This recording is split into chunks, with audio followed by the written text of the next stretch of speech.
There are many ways to enjoy the Great Smokies. Experiment tomorrow with some of the interpretive programs the naturalists offer. Well, there are probably lots of ways of putting together an evening program, and probably everybody does it differently. And the way I do it is to try to come up with some kind of an outline of what the talk is going to be about, and then gather together bits of information and facts and materials that I want to include in the talk, write out the talk, and then begin to look for slides to go along with what I say.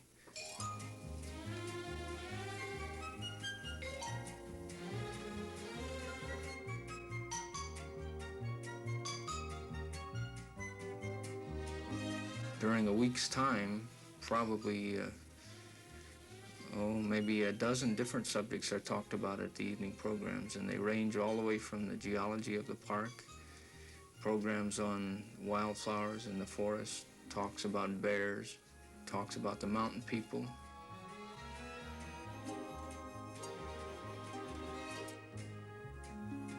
And it's pretty much up to the individual presenting the talk to determine what it is he's going to talk about.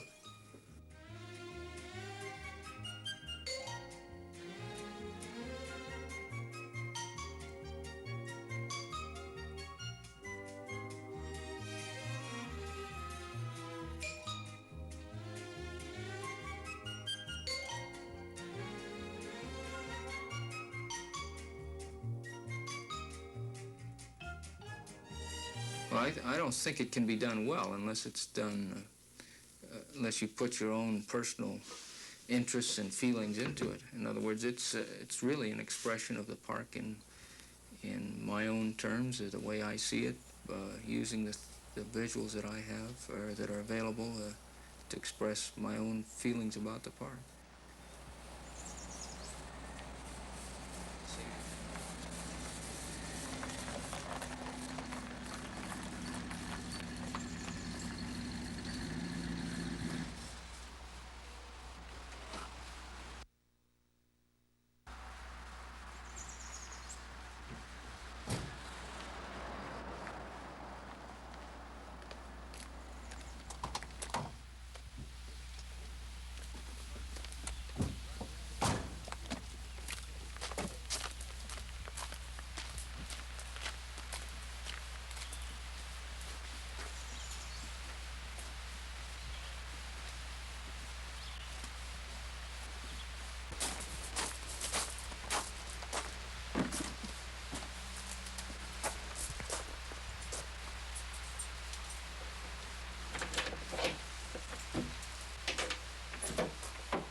The evening campfire programs in Great Smoky Mountains National Park are one of the ways that we have of interpreting the park to visitors that come here. It's a way that we can explain to them the significance of the area, why it's been set aside as a national park, and some of the interesting and fascinating things that can be found in the park to enjoy. We always have a campfire at these evening programs because it's the traditional thing to do. Back before the establishment of Yellowstone National Park, it's said that the ideas that were brought together that eventually led to the creation of that park were developed around a campfire, and it's for that reason that we carry on this campfire program throughout the years. These evening programs in the campgrounds are not restricted only to campers in the campgrounds, and we invite anyone in the nearby vicinity in Gatlinburg in the motels and private campgrounds around the park to come and join us at these programs. We think it would be an interesting thing to do some evening and provide an enjoyable way to spend an evening. We're tenting tonight on the old campground. Give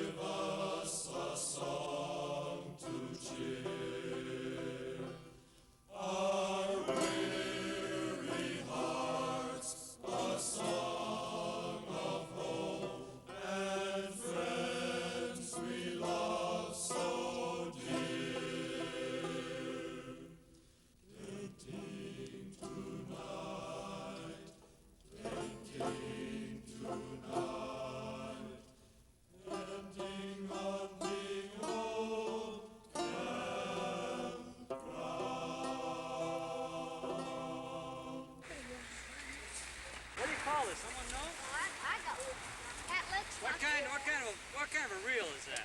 These fishing demonstrations have been done in the past in the park, but just mainly by a professional fly fisherman showing adult fishermen how to fish. So last year we had the idea of doing them for children. Yeah, you've got one like that too. Okay. And this you put like this, and you pull it up the trigger, and you pull it back, and then when you throw it, you release, and the line goes up, doesn't it? And you shoot it. In fact, all fishing, you use your wrist. The main purpose is to Now we're going to show you another. maybe hand down some fishing skills to children that probably wouldn't have them otherwise. A lot of children now live in cities and urban areas where they don't get a chance to fish. Many of these children, it's their first fish that they ever caught. And if they're going to fish in the park, they need to know a few basic things about fishing. It improves their fishing success tremendously. And it's just to try to teach the kids how to catch a fish and also how to clean it and cook it. Because many of the parents either don't know how or don't take the time to pass this on to the children. And you all are going to watch me catch a fish, and then after we catch it, we'll show you how to clean it. There's some more bait if you want. Okay.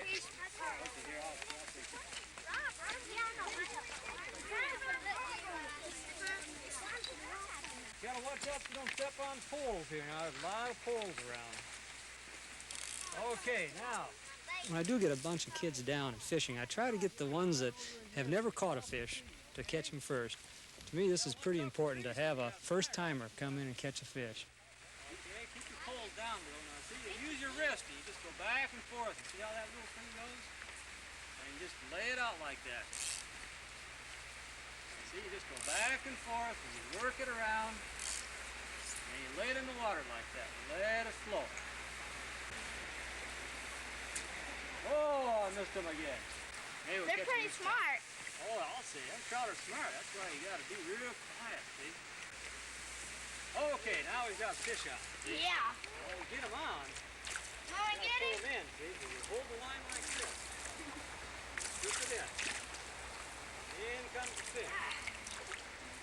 Now just take it easy with them. We'll work them over to the side. I'll get him. Hey, there he That's pretty comes. good at getting fish. We'll just run them right up in the shallow water here. Take him off. Okay. You take him Reach off. down. We'll run them right up on the bank here. Take them Here we go. off. Okay, now You take them off. grab them right like this. Take them off. Then you eat the Then you gotta side. take the kidney out, so you take your thumb, you put it in there, It's right run it on down through there. Wash them out, Then the side you eat. and then you put them in the pan, see? Yeah. No, you don't have to. Just the boys, okay? Just the boys. Give me a knife. Okay, let's make 3 lines now. Okay, 1 line down there, 1 line here, 1 line up there. Give me mine. Okay, we'll each have a pulley. You won't need to use your pulley. Bring him in. What's new? What's new? Bring him in here.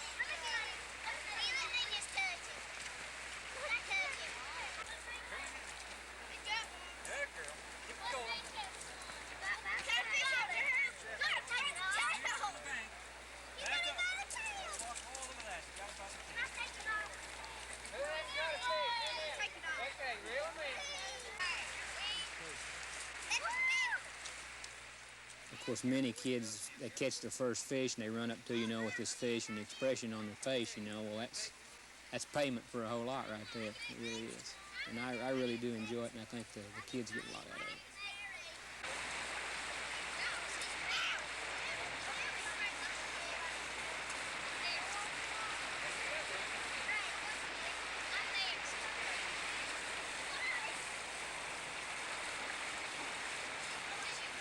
We usually just stay there most of the day and try to get the kids to where they can catch at least 1 fish, and then we just hang around and whatever they want to do or whatever they are interested in that we can help them with, we pick up rocks and show them insect larvae under it and explain,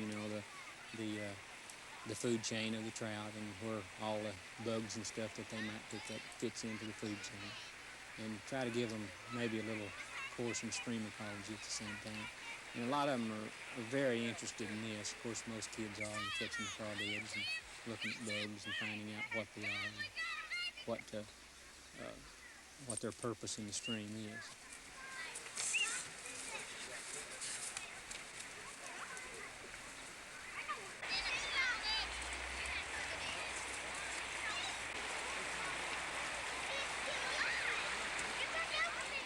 They get a little over anxious, and they scare the fish a little bit, but they really enjoy it. I think it's something they talk about a long time after they're done.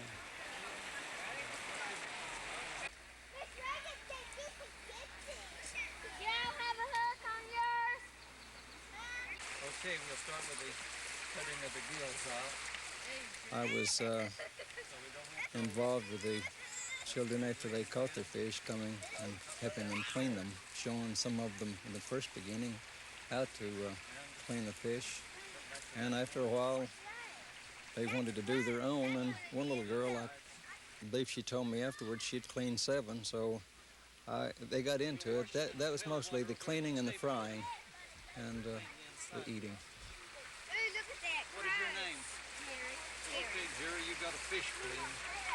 Take them over and wash them in the pail of water and put them in the pan with the others. I enjoy doing it. Makes you feel, it gives you a very worthwhile type feeling to work with kids and to do something like this, to give them a good experience, to something that they'll probably always remember. Some of them may never catch another fish, but they'll remember the time they went up in the park and by golly, they reeled in a fish.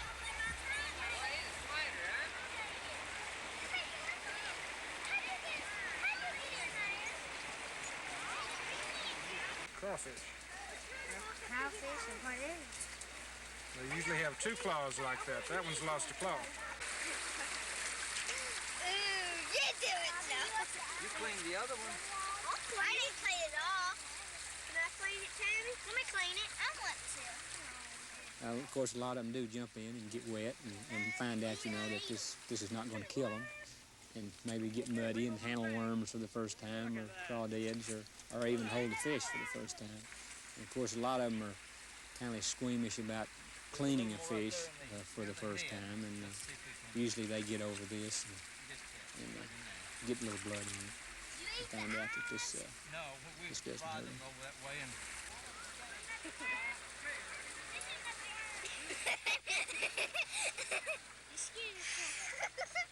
No.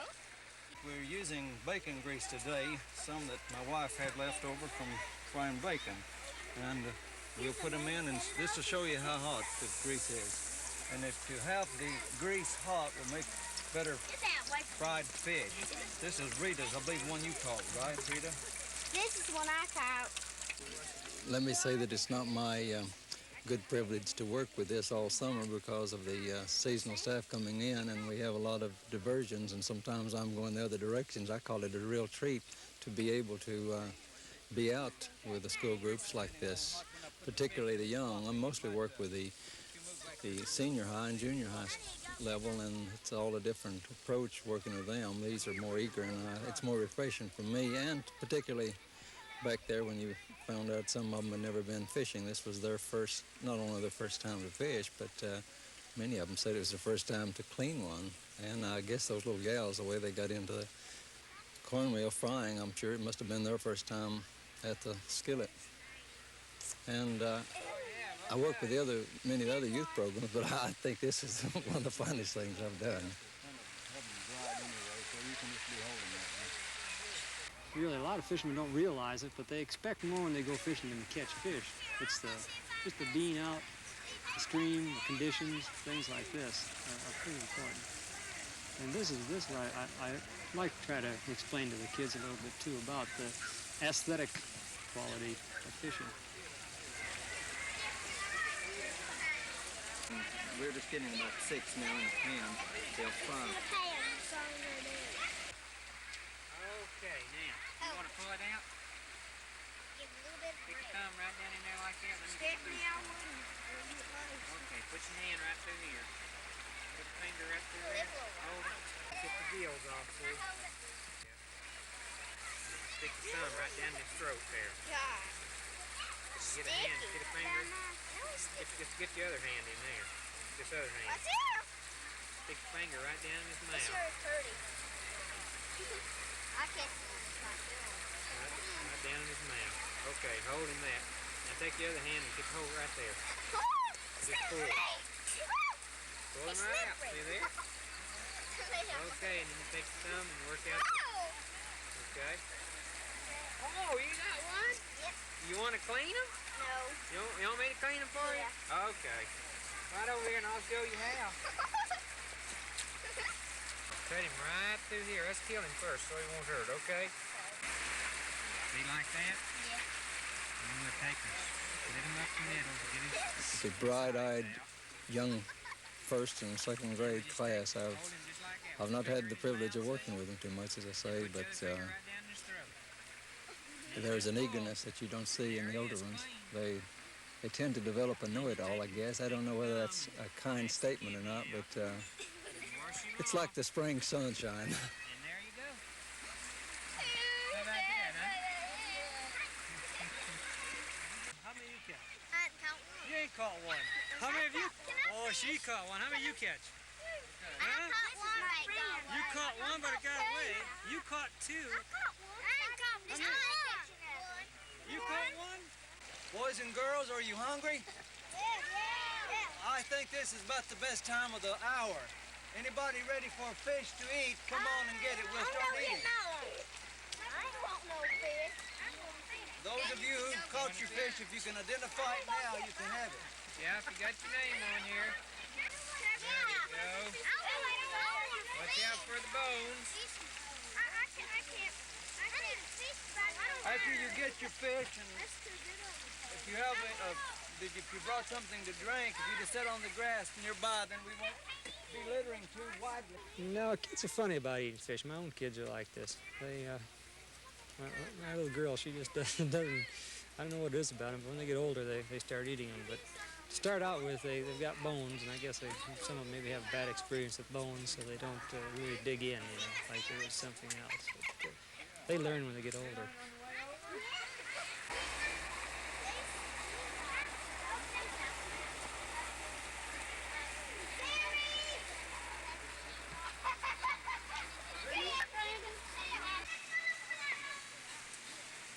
The thing about trout fishing that impresses me and the most is the equipment's beautiful, the fish are beautiful, the scenery is beautiful, and it's just a beautiful sport.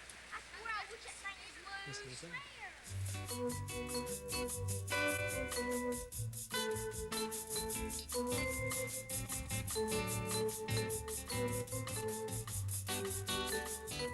Well, when I moved to Rowan Fork, I was 4 years old, and I moved about a mile out of Gatlinburg, about a mile from Chamber of Commerce to the head of Rowan Fork, which was the upperest house on Rowan Fork.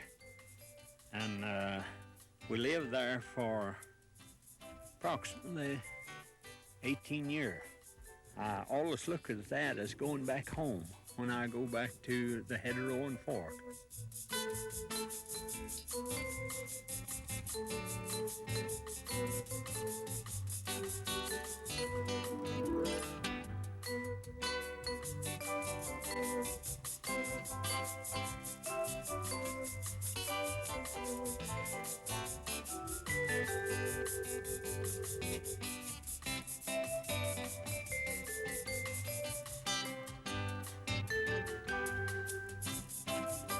And there's one place called the Goodly Land and one called the Promised Land. And I told some of the tourist guests maybe the closest they'd ever get to the Promised Land would be to go up there.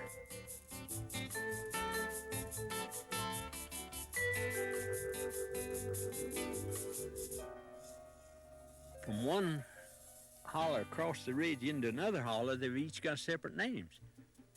As we used to graze cattle in there, and we found that we had to name them to keep my father posted where the cattle was. He would send us to the cattle to salt them and see if this all there, see the bear hadn't catched any of them.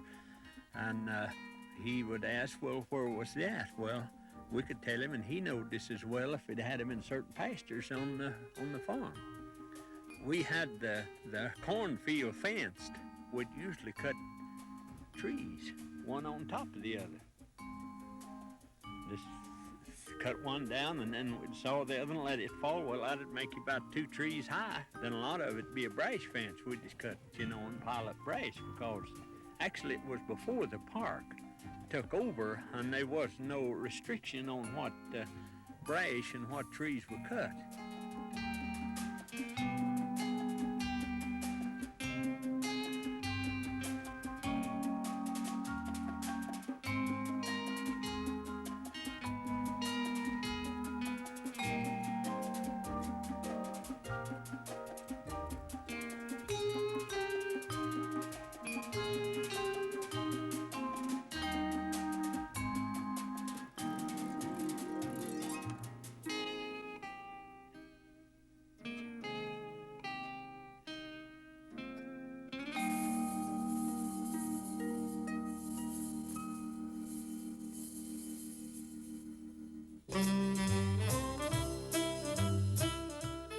Don't just live in the environment, find out something about it. Stay tuned to the next segment of Meet the Smokies.